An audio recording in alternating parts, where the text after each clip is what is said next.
Pharisees towards the end of Matthew 23, when he's going into woe is you, scribes and Pharisees, and he runs down all the things. At one point he gets to the part where he says, you guys who go to the sepulchres of the prophets and say you would have never done that.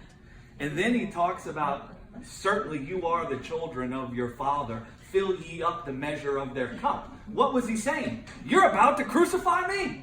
And he just finished talking about how they crucified the prophets and they killed the prophets, and the scribes and Pharisees go every day to the graves of the prophets and say they would never do that. And Jesus prophesied to them and said, you about to fill ye up the measure of your fathers because you about to nail me to a tree. Wow.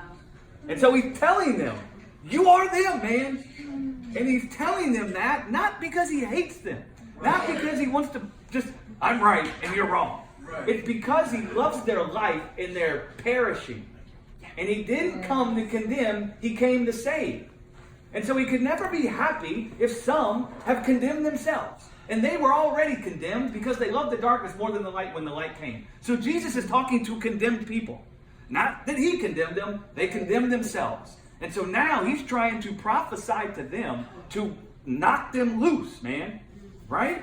When you find a person with a fully hard heart, sometimes you have to speak in a very direct and just, And I mean, what we don't understand is when we don't want people to get upset with us, we love ourselves more than them. Yeah. It's easier for me if I don't have to deal with people being upset. Right? Right. If I don't have to say something, I can just walk away. Yeah. Right?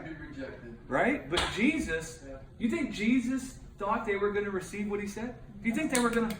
Bravo! Bravissimo! Bravissimo! That is quite a dissertation. He knew they were going to hate him. Yeah. And that was going to help bring on, like Mo said, it was going to bring out. They were the generation of the viper. They were the progeny of the serpent. That doesn't mean the serpent created them, but they adopted the wisdom of the serpent. Right? That's why Jesus said, you are of your father, the devil. Right?